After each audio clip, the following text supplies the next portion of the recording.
नमस्कार, स्वागत है आप सभी का मेरे YouTube channel maths with Dharmesh पे। 2-4 दिन क्लास स्थगित रही, उसकी वजह यह है कि लगातार सैटरडे फ्राइडे को क्लास हुई थी, फ्राइडे रात को लाइट गई है, उसके बाद सीधे ट्यूसडे को जाके लाइट सही हुई है। जी हाँ, बार बार आ जा रही थी जिसकी वजह से रिकॉर्डिंग करना पॉसिबल नहीं हो पा रहा था। मंडे को लाइट आई, हालांकि पूरे दिन रही, लेकिन कई बार हर 1 घंटे में कम से कम 4-4, 5-5 बार लाइट जा रही थी। उसके बाद ट्यूसडे को भी दोपहर को गई, सीधे शाम को आई। वेडनेसडे का हाल ये रहा कि मैं सोता रहा पूरे दिन, क्योंकि 5-6 दिन हो गए थे जगे हुए लाइट की वजह से। इतने दिन लगातार तो 62 घंटे लाइट नहीं आई, पूरे 62 घंटे। जी हाँ, बिल्कुल ही लाइट नहीं आई, जिसकी वजह से काफ़ी लोग परेशान थे। घर वाले जनरेटर मंगा के पानी का इंतजाम कर रहे थे। ना एक मीडिया वाला आया, ना ही किसी ने कोई शिकायत दर्ज करवाई, ना ही कुछ, किसी ने कहीं शो ही नहीं कराया। समझ में आ रहा है कि नहीं? ये आलम है इस समय इस सरकार का, ना कोई सुनने वाला ना कुछ। कई लोग पावर हाउस गए शिकायत करने वगैरह, वहाँ सारे अधिकारी भाग चुके थे, कोई भी किसी पे कोई असर नहीं पड़ रहा था। चाहे कोई जितना चिल्लाए, चाहे हल्ला करे, चाहे कोई भी आ जाए, किसी पे कोई असर नहीं पड़ रहा था। मीडिया क्या ही दिखाएगी, आप खुद जानते हैं कि प्रेजेंट की मीडिया किस पे बात कर रही है, क्या शो कर रही है, उस पर कोई असर होने वाला नहीं है। उसको केवल क्या चाहिए, द केरला स्टोरी दिखाओ, द केरला स्टोरी दिखाओ। हैं, देश को तोड़ने वाली बात कर रही है। वो नेशनल जो द केरला स्टोरी में दिखाया गया है, वो एक नेशनल इशू है। वहाँ से भटक के हिंदू मुस्लिम पे लोगों को लाया जा रहा है, बल्कि वो क्या है, एक नेशनल इशू है। समझ में आ रहा है कि नहीं? वो आईसिस पे जो बेस है, रियल स्टोरी जो है, वो आईसिस कैसे लोगों को बरगला रहे हैं, उसमें हर एक धर्म के लोग शामिल हैं। लेकिन नहीं, उसको भटका के क्या दिखाया जा रहा है, हिंदू मुस्लिम बनाया जा रहा है ज़बरदस्ती। बस यही काम हो रहा है और कुछ नहीं। तो मैं लोगों से यही रिक्वेस्ट करूँगा कि जो लोग भी देख रहे हैं वो लोग आपस में ना भिड़ें, एकता बनाए रखें। चाहे किसी भी धर्म की जाति के लोग हों, वो सब आपस में सभी लोग भाईचारे की तरह रहें, आपस में कोई भी भेद ना करें। यही मेरी रिक्वेस्ट है। उसको सिर्फ एक समझिए फिल्म की तरह ही देखें, और अगर उसमें कुछ रियल दिख भी रहा है तो आप ये देखिए कि वो एक नेशनल सिक्योरिटी का मुद्दा है। कैसे बाहर से लोग आके यहाँ पे संगठन बना के और लोगों को बरगला रहे हैं, ये नेशनल सिक्योरिटी का मुद्दा है। इसको आंतरिक अपने मतभेद में मत मिलाएं। समझ में आ रहा है कि नहीं? आज की क्लास शुरू करते हैं परसेंटेज की। अब तक 12 क्लासेस हो चुकी हैं। आज है परसेंटेज की क्लास नंबर 13। कल जैसे कि मैंने आपको बताया, पूरे दिन मैं सोता ही रहा, क्योंकि कई दिन से नींद पूरी नहीं हो रही थी। नींद पूरी क्या होगी, जब लाइट ही नहीं आएगी तो नींद कहाँ से पूरी हो जाएगी। अब आलम ठीक है, कल से लाइट नहीं गई है, यही सुधार हुआ है कम से कम। इतनी शिकायतें और हर प्रकार का आंदोलन करने के बाद। अगर पेट्रोल की कीमत 22 से 2/9% बढ़ जाती है तो खपत 53 लीटर बढ़ जाता है, और कुल खर्च ₹1710 बढ़ जाता है। शुरुआती खपत 154 लीटर है। फिर प्रारंभिक व्यय ज्ञात करें, यानी कि प्रारंभिक खर्चा ज्ञात करें कि पहले कितने का पेट्रोल खर्चा हो रहा था। रुपीस की बात कर रहा है कि हमें अपना खर्चा ज्ञात करना है। कैसे करेंगे इस सवाल को, क्या इसको करने की ट्रिक होगी, ये सब सारी चीज़ें मैं आपसे डिस्कस करूँगा बहुत ही जल्द। बच्चों से निवेदन है, वो लोग लगातार पढ़ते रहें, उनका कोर्स कंप्लीट करने की मैं पूरी से पूरी कोशिश करूँगा। बिल्कुल भी ध्यान भटकाएं ना, वो सिर्फ अपने पूरे फोकस किस पे रखें, अपने पेपर पे रखें। बिल्कुल भी इधर उधर ध्यान ना भटकाए, ना कोई फिल्म पे ना कुछ। इतने टाइम मैं यही सब, कुछ दिन जैसे क्लासेस नहीं हो पाई तो कुछ दिन सोशल मीडिया पे ये देख रहा था कि सिर्फ एक ही चीज़ चल रही है, तो वहाँ से अपना मन बिल्कुल भी डाइवर्ट ना होने दें। आप सिर्फ अपने पढ़ाई पे फोकस करें। आपको जो काम है, आपका जो एम है, आप उस पर ही अपनी नज़र बनाए रखें, बस बिल्कुल भी भटके ना। आप लोग ये क्वेश्चन नोट कर लीजिए। मैं एक बार ये चेक कर लेता हूँ कि आवाज़, हाँ आवाज़ सही आ रही है, साफ दिख रहा है, कोई भी दिक्कत नहीं है। चलिए बढ़ते हैं अपने सवाल की तरफ। देखिए, अगर पेट्रोल की कीमत क्या होती है, बढ़ जाती है, तो खपत जिससे क्या होता है 53 लीटर बढ़ जाता है। बल्कि शुरुआती खपत जो थी वो कितनी थी, 154 लीटर थी। यानी कि जो कंजप्शन था वो पहले 154 था, बाद में कितना बढ़ गया, प्राइस बढ़ने की वजह से 53 लीटर और बढ़ गया, जिसकी वजह से 1710 रुपये का खर्चा भी क्या हो गया, बढ़ गया। एक्सपेंडिचर क्या होता है, तो आप कहेंगे सर एक्सपेंडिचर जो होता है यानी कि जो हम खत्म या फिर खर्चा करते हैं वो क्या होता है, प्राइस गुणे कंजप्शन होता है। जो प्राइस होता है और जो कंजप्शन यानी कि जो खपत हम लोग कर रहे होते हैं वो ही क्या होता है, हमारा खर्चा होता है। मान लीजिए कोई सामान हम लाए, उसका जो प्राइस होगा और कितना हम यूज़ कर रहे हैं उस पर डिपेंड करता है, तो वो क्या होता है, प्राइस गुणे कंजप्शन होता है।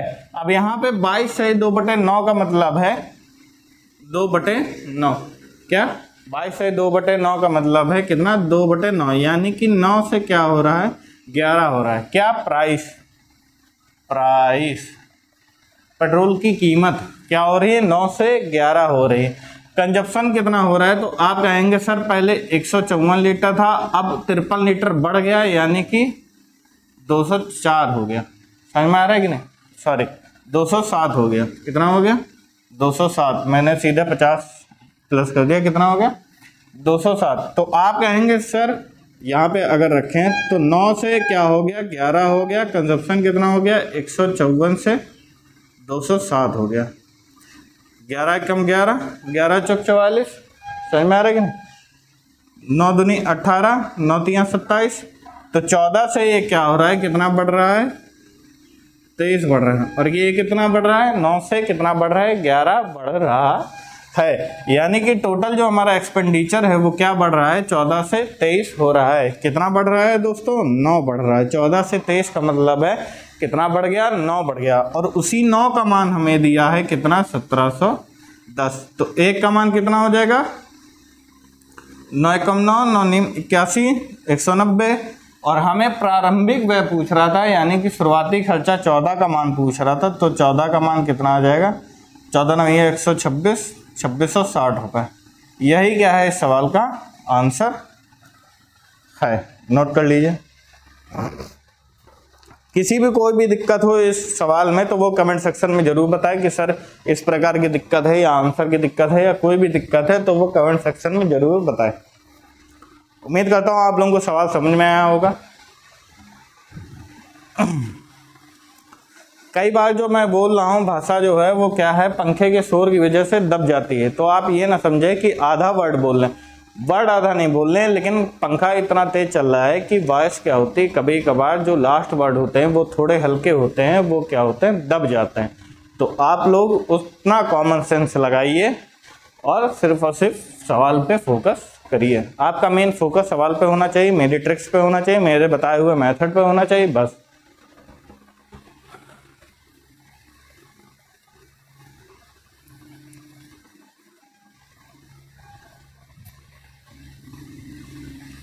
प्राइस ये क्या है, प्राइस ये क्या है, कंजप्शन है। प्राइस 9 से 11 हो रहा था, कंजप्शन हमारा क्या हो रहा था, 14 से 23 हो रहा था। कंजप्शन 14 से 23 हो रहा था। 9 का मान हमें दिया था 1710, जितना बढ़ा, और 1 का मान 190, 14 का मान 2660। यही क्या है सवाल का आंसर है। देखिए अगला सवाल जो कि आपके सामने ये रहा। देखिए सवाल को आपके सामने लिखा हुआ है, थोड़ी सी राइटिंग नज़रअंदाज करिए क्योंकि 4 लाइनों का सवाल है, काफ़ी लंबा सवाल है। इसको समझाने का प्रयास करेंगे, साथ ही साथ आपसे ये भी कहेंगे कि इस सवाल को आप लिखिए ज़रूर। ऐसे सवाल ज़रूर से ज़रूर पेपर में पूछे जाते हैं, ठीक है। देखिए दाल के मूल्य में 32% की वृद्धि होने के कारण एक व्यक्ति अपने उपभोग में इस प्रकार की कमी करता है ताकि उसके खर्च में केवल 10% की वृद्धि हो जाए। यानी कि आप पहले जितना खर्च कर रहे थे उसमें केवल क्या हो, 10% की इंक्रीमेंट हो। मूल्य बढ़ने के पश्चात वह 150 किलोग्राम दाल का उपभोग करता है। यानी कि जब प्राइस हाइक हुए, यानी कि प्राइस बढ़े, तो वो कितना किलोग्राम दाल उपभोग कर रहा है, 150 किलोग्राम।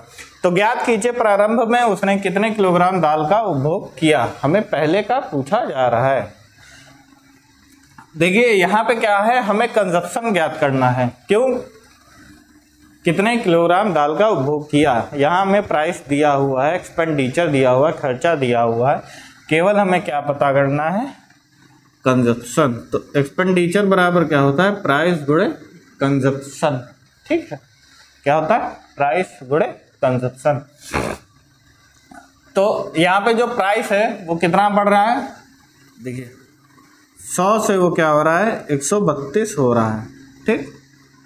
अब कंजप्शन तो हमें खुद ज्ञात करना है तो उसको छोड़ ही दीजिए। एक व्यक्ति अपने उपभोग में इस प्रकार कमी करता है ताकि उसके खर्च में केवल 10% की वृद्धि हो, यानी कि पहले अगर 10 था तो अब कितना हो रहा होगा 11। 10% का क्या मतलब होता है 1/10, यानी कि क्या हो रहा होगा 10 से 11 हो रहा होगा। 32% का मतलब क्या होता है 32/100, डायरेक्ट कर देंगे 100 से क्या 132। ठीक, समझ में आया कि नहीं। अब ये 1 0 से 1 0 ये कैंसिल हो गया, काटना आपको पता है 11 कम 11, 11 दूना 22। ठीक, अब ये 2 छंग 12, 2 पंजे 10। ठीक, अब कंजप्शन मान लीजिए एक ही रहेगा तो C बराबर क्या आ जाएगा, C जब उधर जाएगा तो क्या हो जाएगा 6/5 हो जाएगा, यानी कि 6 से क्या होगा 5 हो रहा होगा। और हमें आप क्वेश्चन में पढ़ के बताइए कि किसका मान दिया है, 6 का दिया है कि 5 का दिया है। तो आप कहेंगे सर वह 150 किलोग्राम दाल का उपभोग करता था, कब मूल्य बढ़ने के पश्चात, यानी कि हमें क्या दिया है 5 का मान दिया हुआ है। आप ये मत समझिए कि सर 6 से 5 हो गया। देखिए जब कोई भी सामान पे अगर प्राइस बढ़ता है और आपका एक्सपेंडिचर बढ़ता है तो आप क्या करेंगे कंजप्शन अपना कम करेंगे, ना कि उसको बढ़ाएंगे। ठीक है, यहाँ पे आप ध्यान दीजिए कि उसके खर्च में 10% की वृद्धि हुई, यानी कि जो उसका एक्सपेंडिचर था वो प्राइस बढ़ने की वजह से क्या हुआ 10% बढ़ गया, तो उसने जाहिर सी बात है कंजप्शन क्या किया होगा कम किया होगा। बात समझ में आ रही कि नहीं।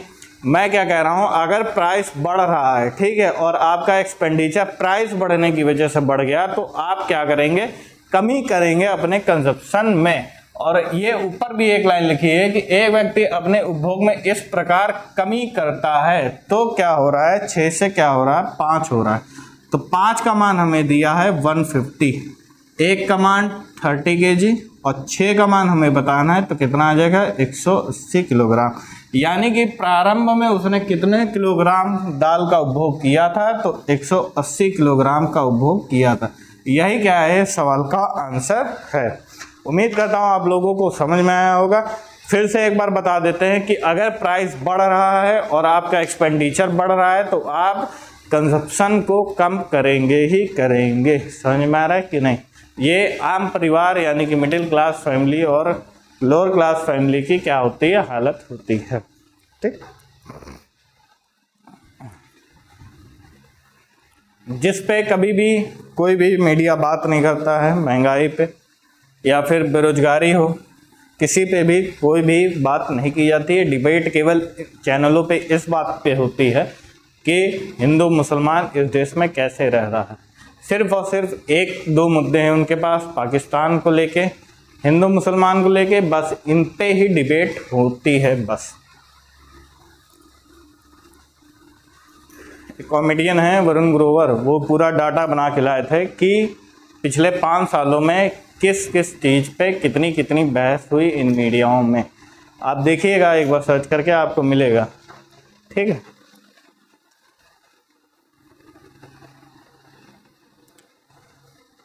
किसी भी सरकार की बुराई नहीं करनी चाहिए। हर सरकार अपने अनुसार अच्छा काम करती है, कुछ उसकी बुराइयां होती, कुछ अच्छाइयां होती, तो कुछ अच्छाइयां भी हैं कुछ बुराइयां भी हैं, लेकिन किसी भी सरकार पे आप डिपेंड मत रहिए। मेरे कहने का केवल इतना मतलब है, सरकार से आपको केवल उतना लेना देना होना चाहिए जितना आपका और आपके परिवार का मतलब हो। ठीक, बाकी नहीं लेना देना होना चाहिए। बस आप लोग ये कोशिश करिए कि आप किसी भी एक सरकार के पक्ष में ना रहिए, किसी भी एक सरकार के विपक्ष में ना रहिए। जो भी सरकार प्रेजेंट में काम कर रही हो आप उसके अच्छे काम बुरे काम गिनिए केवल, बस। ना आप किसी एक पार्टी का समर्थन करिए, ना आप किसी एक ही पार्टी का विरोध करिए। आप पढ़े लिखे हैं, आपका काम होना चाहिए कि जो प्रेजेंट में काम हो रहा है वो क्या हो रहा है उस पर आपकी टिप्पणियाँ होनी चाहिए, बस। सही काम को आप सही कहिए, गलत काम को आप गलत कहिए, बस। पढ़े लिखे आदमी की यही निशानी होती है कि वो किसी एक तरफ का पक्ष नहीं लेता है, हमेशा बैलेंस क्या करता है मेंटेन करता है।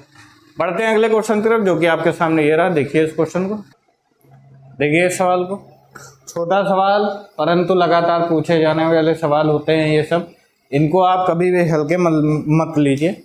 ये ऐसे सवाल होते हैं जिनको बच्चे नज़रअंदाज कर देते हैं, लेकिन ये कहीं ना कहीं आप जानते हैं कि पूरा पेपर टफ नहीं बनाया जाता है, उसमें 1-2 क्वेश्चन ऐसे भी दिए जाते हैं जो 1 मिनट से कम समय में हो पाए, ताकि आप पूरा का पूरा पेपर कर पाएँ। समझ में आ रहा है कि नहीं? तो ऐसे सवाल ही वो सवाल होते हैं, जैसे चावल के दाम में 20% की वृद्धि हो जाने से उसके खपत में 10% की कमी हो जाती है, तो उसके खर्च पर क्या प्रभाव पड़ेगा, निकाल के देखिए। बहुत ही अच्छा सवाल है।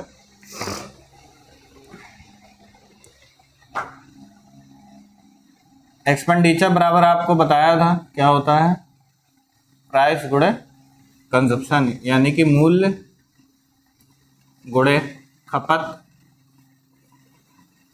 बराबर व्यय, यहाँ लिख लीजिए खर्चा या फिर व्यय लिख लीजिए। ठीक, खपत यानी खुद कंज्यूम करना, आप कितना खा रहे हैं बताइए।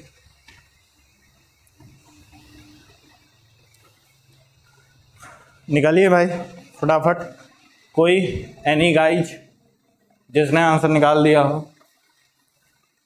देखिए, चावल के दाम में 20% की वृद्धि हो गई। सिंपल लिख देते हैं कि 20% का मतलब क्या होता है भाई, 1/5, तो 5 से क्या हो रहा होगा, 6 हो रहा होगा। अब उसके खपत में 10% की कमी हो गई, यानी कि 1/10, तो खपत में क्या होगा, 10 से क्या हो जाएगा, 9 हो जाएगा। ठीक, इतना क्लियर आया। अब ये देखिए, ये 50 हो रहा है, ये 9 छंग 54 हो रहा है। ठीक, खर्चा, कुल खर्चा, उसके खर्च पर क्या प्रभाव पड़ेगा, यही हमसे पूछा जा रहा था। तो उसका कुल खर्च आप देख रहे होंगे, 50 से क्या हो रहा है, 54 हो रहा है, यानी कि 4 बढ़ रहा है। कितने से, 50 से गुरु, तो कितना हो जाएगा, 50 दूनी 100, 2 चक्को 8%। यही क्या है, सवाल का आंसर है। छोटा सवाल परंतु अच्छा सवाल, नजरअंदाज ना करने वाला सवाल। ऐसे मेथड काफ़ी अच्छे मेथड होते हैं। ठीक है, काफ़ी अच्छे से सवाल निकल आते हैं काफ़ी कम समय में। रेशियो मेथड जो होता है वो हर एक चैप्टर में लगभग लग ही जाता है। ठीक है, चाहे कोई भी हो उसमें लगभग लग ही जाता है।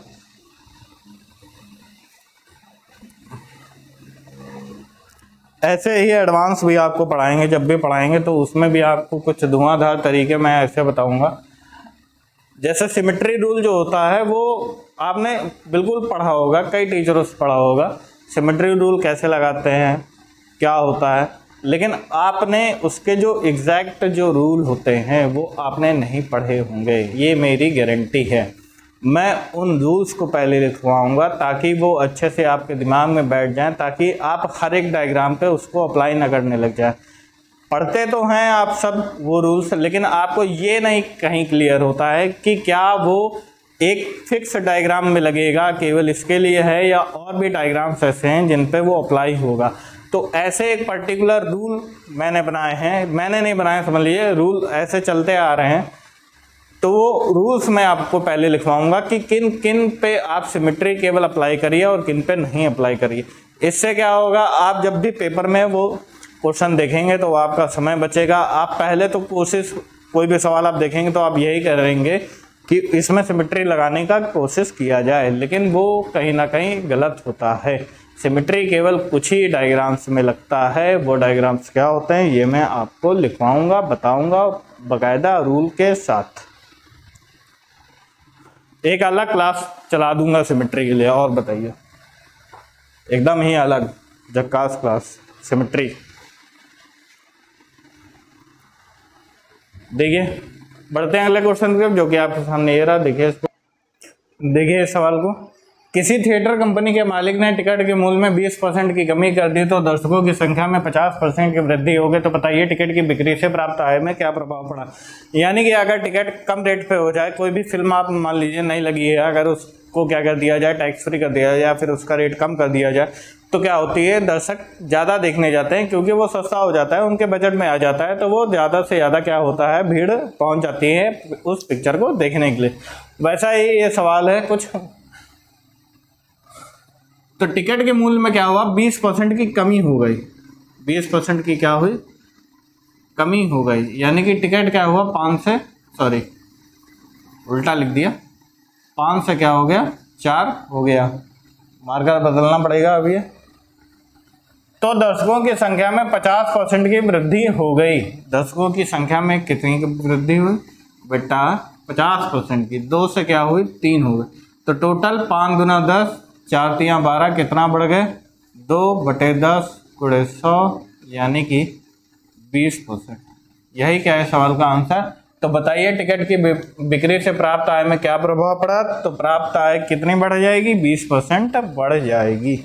यही क्या है सवाल का आंसर है। नोट कर लीजिए।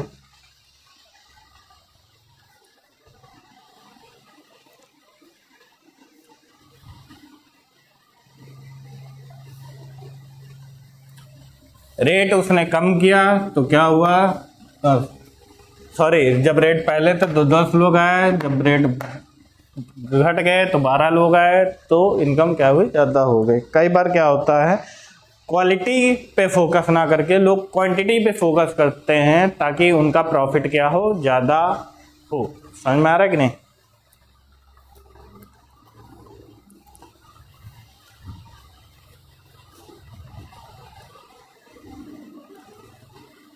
बढ़ते हैं अगले सवाल की तरफ, जो कि आपके सामने ये रहा। देखिए सवाल को, देखिए इस खूबसूरत सवाल को, बड़ा ही अच्छा सवाल कि चीनी के भाव पहले से 14 से 2/7 कम हो जाए तो एक व्यक्ति कितने % चीनी का प्रयोग बढ़ा दे ताकि उसका खर्च पहले के समान रहे। कुछ भी नहीं करना है आपको, खर्च आपको पता है क्या होता है, मूल्य गुणे खपतवार। अंडरस्टूड कर लीजिएगा, मूल्य गुणे क्या होता है? खपत होता है। तो मूल्य में आपको पता है 14 सही भाव बढ़ रहा है ना, हाँ कम हो रहा है। 14 सही 2/7 का मतलब होता है 100/7, ठीक, जिसमें जो मेन वैल्यू आएगी वो क्या आएगी? 1/7। तो यानी कि मूल्य क्या हो रहा है? 7 से 6 हो रहा है। तो जो खपत है, अगर उसको खर्च अपना वही रखना है तो खपत उसको क्या करना पड़ेगा? 6/7 करना पड़ेगा। यानी कि 6 से 7 करना पड़ेगा, 6/7 नहीं, 6 से 7 करना पड़ेगा। क्यों? क्योंकि क्या बोला जा रहा है? प्रयोग बढ़ा दे ताकि उसका खर्च पहले के समान है। तो आप जानते हैं कि पहले भी 42 था, अब क्या है? 42 है, नहीं बदला। पहले 42 खर्च कर रहा था, अब 42 खर्च कर रहा है। कोई अंतर आया? बताइए। नहीं आया। तो यहाँ पे आप देखिए कि कितना बढ़ रहा है। तो 1 बढ़ रहा है कितने में से? 6 में से। तो आप जानते हैं 1/6 का मतलब क्या होता है? 16 छंग 96, 16.67%। यही क्या है सवाल का आंसर। वैल्यूज याद रखिए भाई, आप लोग मेहनत करिए, वैल्यूज याद रखिए। चीनी के भाव पहले से 14 से 2/7% कम हो गए तो एक व्यक्ति कितने % चीनी का प्रयोग बढ़ा दे ताकि उसका खर्च पहले के समान रहे। जाहिर सी बात है, जब क्या हो रहा है? मूल्य घट रहा है तो वो खपत बढ़ाएगा ताकि उसका खर्चा क्या रहे? बराबर रहे। तो मूल्य क्या हुआ? 7 से अगर 6 हुआ तो खपत उसने क्या की? 1 बढ़ा दी। कितने से? 6 से। 16 छंग 96, 16 छंग 96। समझ में आ रहा है? 16.67% क्या हुआ? इस सवाल का आंसर हुआ। नोट करिए फटाफट। बढ़ते हैं अगले सवाल की तरफ, जो कि आपके सामने ये रहा। देखिए इस सवाल को, देखिए इस खूबसूरत सवाल को। रेलगाड़ी का भाड़ा उसके द्वारा, 1 मिनट, हाँ, रेलगाड़ी का भाड़ा उसके द्वारा तय की गई दूरी के वर्गमूल के समानुपाती है। 625 किलोमीटर की दूरी तय करने में 125 रुपये भाड़ा देना पड़ता है। यदि भाड़ा पर किए गए खर्च में 20% की कमी कर दी जाए तो कितने % की दूरी, तो कितने % कम दूरी तय की जा सकती है? बढ़िया सवाल है, बहुत ही अच्छा सवाल है, आया हुआ सवाल है। देखिए कैसे करेंगे। रेलगाड़ी का भाड़ा मान लीजिए, प्राइस मान लीजिए आप, ठीक है, पी से उसको डिनोट करते हैं। वो क्या है? डायरेक्टली प्रोपोर्शनल है किसके? √d के। तय की गई दूरी के वर्गमूल स्क्वायर रूट के समानुपाती है, या फिर डायरेक्टली प्रोपोर्शनल आप लगा सकते हैं, एक ही बात है, ठीक है। अब 625 किलोमीटर की दूरी तय की गई, कितनी? 625 की, ठीक है। जब इसको हटाएंगे तो कांस्टेंट लगा देंगे क्या? के, ठीक। प्राइस कितना था 125 बराबर के अंडर रूट 625। 625 किसका होता है बताइए? आप कहेंगे सर 25 का, क्यों? 25 पंजे 125, 25 दूना 50 और 12 62। ठीक, तो ये कितना आ गया 25 पंजे 125। के का मान कितना आ गया 5। कितना आ गया बताइए 5। ये 5 क्या है? तो आप कहेंगे सर प्रति किलोमीटर जो भाड़ा हमको निकल के आया है वो कितना है 5 है। अब बोला जा रहा है यदि भाड़े पर किए गए खर्च, कितना खर्च हुआ था 125, उसमें 20% की कमी कर दी जाए तो 20% की कमी का मतलब है 80/100 बराबर 5 अंडर रूट डी। के का मान कितना आ गया 5, क्या निकालेंगे अंडर रूट डी, ये क्या आ गया पी आ गया। तो 25 पंजे 125, 25 चौका 100, 4 20 80, 5 से 5 ये कट गया। अब इसको जब हम करेंगे तो देखिए अंडर रूट डी है, दोनों तरफ स्क्वायर कर दीजिए तो ये 400 बराबर क्या आ जाएगा डी आ जाएगा। डी अब कितना निकला कि जब भाड़े पर किए गए खर्च में 20% की कमी कर दी गई थी तब दूरी वो कितनी तय करेगा? तो 400 तय करेगा। कितनी तय करेगा? 400 तय करेगा। तो कितनी कम तय करेगा पहले से? तो आप कहेंगे सर 625 माइनस 400, तो यानी कि 225 किलोमीटर दूरी वो कम तय करेगा पहले से। कितने में से? 625 में से गुणे 100, क्योंकि हमें दूरी किलोमीटर में नहीं बतानी थी बल्कि ये बताना था कि कितने % कम दूरी तय की गई होगी। तो 225 दूरी कम तय की गई, कितने से? 625 से गुणे 100, 25 4 25 नवैया 225। ठीक, कितना आ गया 36%। यही क्या है सवाल का आंसर। कितने % कम दूरी तय की गई बच्चों? तो 36% दूरी कम तय की गई। नोट करिए, बहुत ही अच्छा सवाल है, प्यारा सवाल है, आया हुआ सवाल है। ठीक, आप लोग से भी यही रिक्वेस्ट करूंगा कि इस सवाल को लगाइए जरूर। ऐसे 1-2 सवाल और कराए हैं मैंने जिसमें वर्गमूल है, वर्गमानुपाती है, ये सब सारी चीज़ें हैं। एक बार इसको फिर से समझा दूंगा, आप एक बार बल्कि नोट कर लीजिए, इसको फिर समझा देंगे एक बार।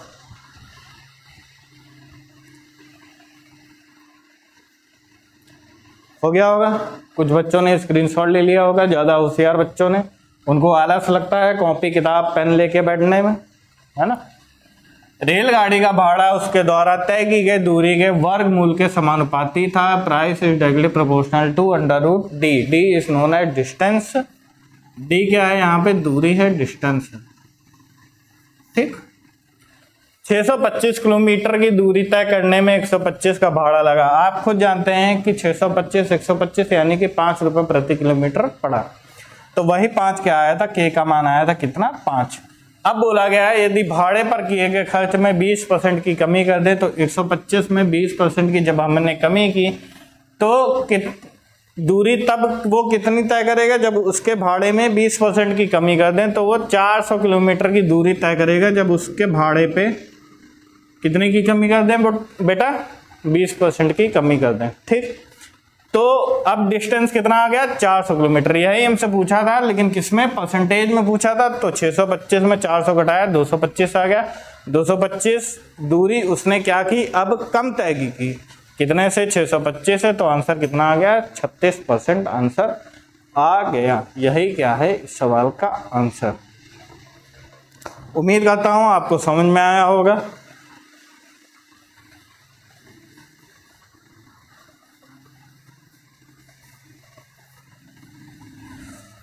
टाइम हो गया। इसी आखिरी सवाल के साथ आज की क्लास को ख़त्म करते हैं। मिलेंगे आपसे अपने आने वाली वीडियोस में। तब तक आपके लिए यही मैं रिक्वेस्ट करूंगा कि आप लोग अपने गोल पे फोकस करिए, पढ़ते रहिए।